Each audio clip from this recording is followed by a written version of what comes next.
7 PM show. जी हाँ, आज मैं आपको रिव्यू देने वाली हूँ ऑन द मूवी पगलेट। तो मूवी के स्टार्टिंग में एक आदमी मिस्टर शिवेंद्र के घर में बिस्तर लेके आता है। एक्चुअली में मिस्टर शिवेंद्र और मिसेस उषा के बेटे की मौत हो चुकी है।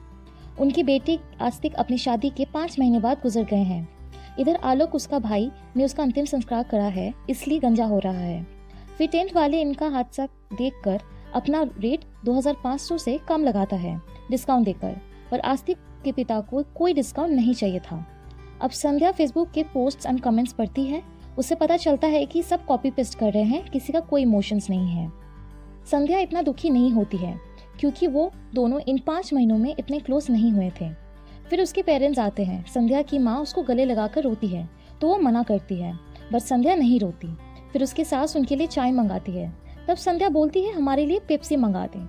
तीनों उसको देखने लगते हैं। तब वो ही पेप्सी के लिए मना कर देती है। उसकी माँ को लगता है उसकी तबीयत ठीक नहीं है। आलोक के ताऊजी के अकॉर्डिंग आस्तिक का आत्मा घर पर ही रहेगा 13 दिन तक।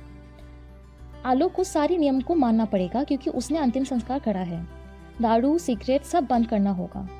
एक बार का खाना मिलेगा बिना हल्दी और लहसुन के। नीचे लेटना पड़ेगा। आलोक को इस बात पर गुस्सा आता है। इधर संध्या की फ्रेंड नाजिया आती है।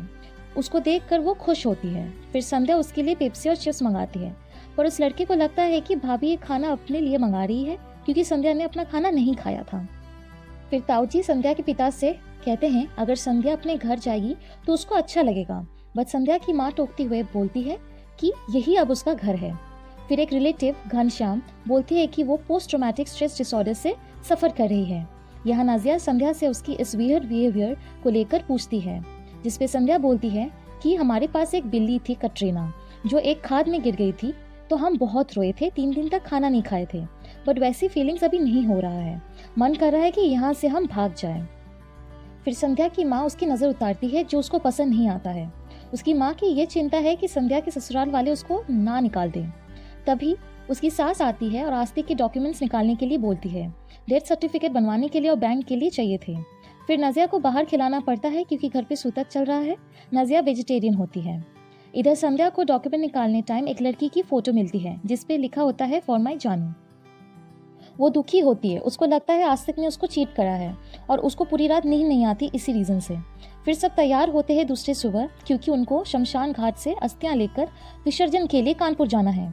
इधर संध्या दादी के पास जाकर वो फोटो दिखाते हुए पूछती है कि इस लड़की के बारे में और इसका नाम क्या है। तभी दादी उसका नाम उषा बोलती है। वहाँ तरुण और उनकी फैमिली आती है। दरअसल जब से तरुण की इनकम टैक्स ऑफिस में नौकरी लगी थी तब से उन्होंने तरुण से कोई रिश्ता नहीं रखा था। तरुण उनके घर वालों के रिलेटिव ही होते हैं। इधर संध्या उस पिक को देखकर देखती रहती है। फिर नजिया से बोलती है उसको गोलगप्पे खाना है। नजिया के मना करने पर वो इरिटेट हो जाती है। फिर वो अपने सास से बोलती है कि हमारी तबीयत ठीक नहीं है तो हमें डॉक्टर के पास जाना है। फिर वो चले जाते हैं डॉक्टर के पास। फिर वहाँ से गोलगप्पे खाकर आते हैं। इधर कानपुर में पंडित बोलते हैं हमारे यहाँ नाव पे बैठकर गंगा के बीच में अस्थियां विसर्जन करनी होगी। इधर आलोक को डर लगता है तो वो हेजिटेट करता है। फिर पंडित एक कहानी सुनाते हैं। उसके बाद आलोक आस्तिक के अस्थियां विसर्जन करता है। इधर संध्या नजिया को उस लड़की की फोटो दिखाकर पूरी बात बता देती है। आलोक सबको बताता है कि वो अस्थियों को विसर्जन कर चुका है गंगा के बीचों बीच में और उनके जो कुछ भी पाप थे सब धुल चुके हैं। उनकी आत्मा स्वर्ग पहुंच चुकी है। संध्या को ये बात अच्छी नहीं लगती। वो कहती है कि गंगा मैया उसको कैसे माफ़ कर सकती है, मैं उसको बिल्कुल भी माफ़ नहीं करूंगी। अगले दिन आस्तिक के कलीग संध्या से मिलने आते हैं और उसी में वो लड़की भी होती है। उसका नाम आकांक्षा होता है। फिर संध्या आकांक्षा को वो पिक दिखाती है। तब आकांक्षा बोलती है कि हम एक दूसरे से प्यार करते थे, बट जब आस्तिक की शादी होगी तो उसके बाद हम सिर्फ कलीग थे।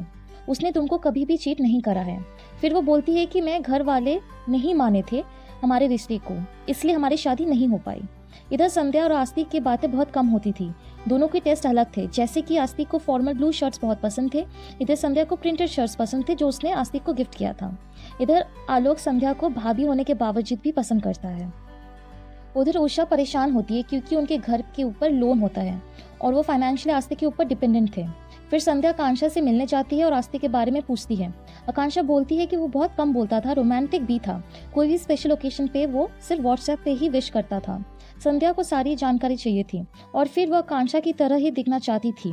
उसके रहन सहन का स्टाइल, उसके तरीके, वो आकांक्षा के साथ रहकर खुलकर हंसने लगी थी। जब भी वो कपिल को रोमांटिक होते देखती थी तो उसके अंदर प्यार जगने लगता था। इधर उसके घर वाले उसके फ्यूचर के बारे में बात करते हैं, अगर वो चाहे तो दोबारा शादी कर सकती थी। ये सब संध्या सुन लेती है और सोचने लगती है।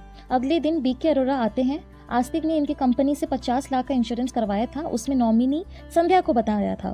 पेरेंट्स का नाम इस पर था ही नहीं। फिर संध्या ने क्लेम के पेपर्स पर साइन कर देते हैं। फिर घर वाले थोड़ा गुस्सा हो जाते हैं क्योंकि वो हमारे बारे में कुछ सोचा ही नहीं, ये सोचकर। इधर संध्या की माँ भी पलट चुकी थी क्योंकि उसको इंश्योरेंस के पैसे मिल चुके थे, तो वो चाहती थी कि वो अपने पैरों पे खड़ी हो और वो घर चले। फिर संध्या कांशा के घर जाती है और पूरा घर देखती है। फिर वो बोलती है कि तुम्हारे वजह से आस्तिक ने मुझको कभी प्यार ही नहीं किया, कभी 1 मिनट तक बैठकर प्यार से बात नहीं किया, ना ही देखा। शादी के बाद भी वो तुमसे मिलने आता था। आकांक्षा को ये बात सही नहीं लगती। वो उसको समझाने की कोशिश करती है और कहती कि तुम्हारी सोच बहुत ही छोटी है। संध्या वहाँ से चली जाती है और बहुत दुखी होती है। उसका शर्ट पहनकर वो पहली बार बहुत रोती है। आस्तिक के मरे हुए 10 दिन हो चुके थे। आलोक उसके आत्मा के लिए पिंडों को पानी में दान करता है।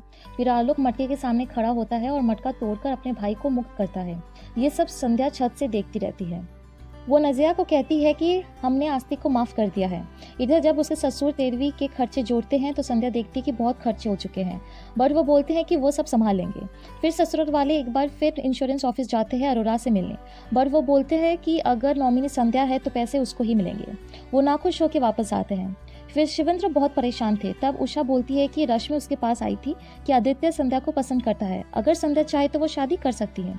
ये बात सुनकर शिवेंद्र को बहुत गुस्सा आता है और उसको ये बात बिल्कुल पसंद नहीं आता है। इसके बाद संध्या डायरेक्टली आदित्य से पूछ लेती है।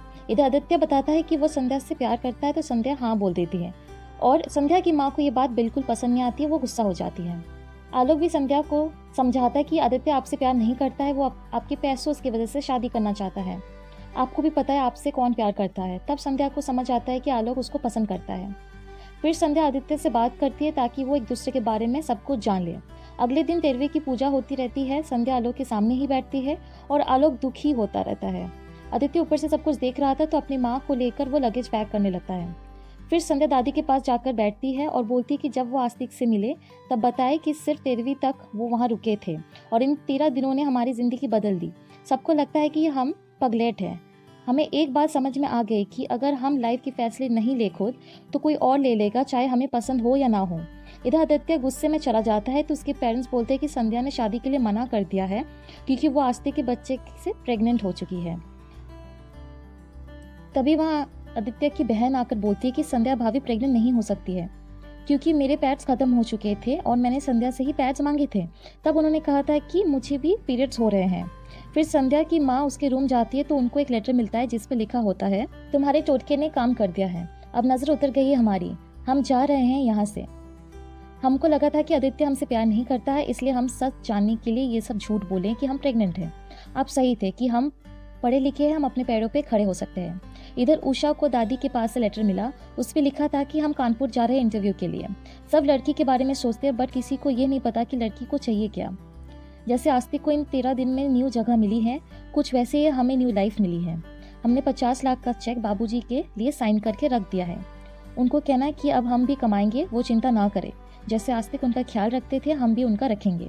यहाँ संध्या आकांक्षा से बस स्टॉप में मिलती है और माफ़ी मांगती है और उसको उसकी ही फ़ोटो वापस दे देती है। वो उसी बस में बैठकर चली जाती है और ये मूवी यहीं पे खत्म हो जाता है। अगर आपको वीडियो अच्छा लगे तो please like the video, subscribe our channel and share the video as well. आज के लिए बस इतना ही। अगर आपको न्यू वीडियो देखनी है तो आप कमेंट सेक्शन में लिख कर बता सकते हैं। Thank you.